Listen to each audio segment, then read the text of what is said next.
গ্রাম ছিল, গ্রামের নাম কৈলাসপুর। সেখানে এক সাধু থাকত। সাধুর নাম ছিল ভৈরব কাপালিক। সে খুব ভালো এক মানুষ ছিল।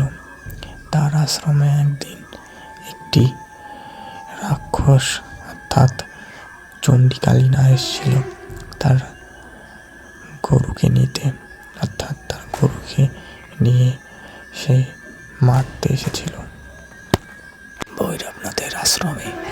যখনই এসেছে চণ্ডীকালিকা, ভৈরবনাথ বুঝতে পেরেছে। সেই মুহূর্তে চণ্ডীকালিকার সামনে উপস্থিত হলো ভৈরবনাথ।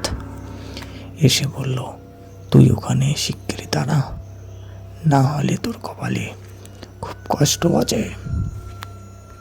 চণ্ডীকালিকা জোরে জোরে হাসতে লাগলো।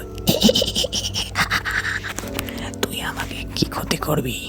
আমি বিশেষের কাছে বরদান পেয়েছি, আমাকে কেউ মারতে পারবে না।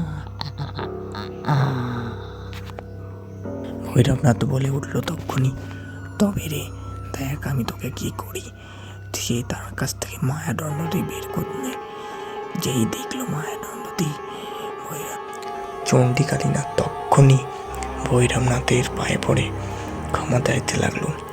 সে বলতে লাগলো বারবার, আমার ভুল হয়ে গেছে ভৈরবনাথ, আমি আর এ ভুল করব না। তুমি আমাকে একবার ক্ষমা করে দাও, আমার ওই মায়ের দণ্ডিত করো না। বারবার প্রার্থনা করতে লাগলো। ভৈরবনাথ তখন বলতে লাগলো, তুই এই গ্রামের দিকে কখনো আসবি না, আর যদি আসিস তবে কিন্তু তোর কোনো রেহাই পাবি না আমার কাছ থেকে। ভৈরবনাথ, আমার কাছে তুই কথা দে চণ্ডীকালীনা, তুই আর এদিকে আসবি না, আর কাউকে তুই ক্ষতি করতে চাইবি না।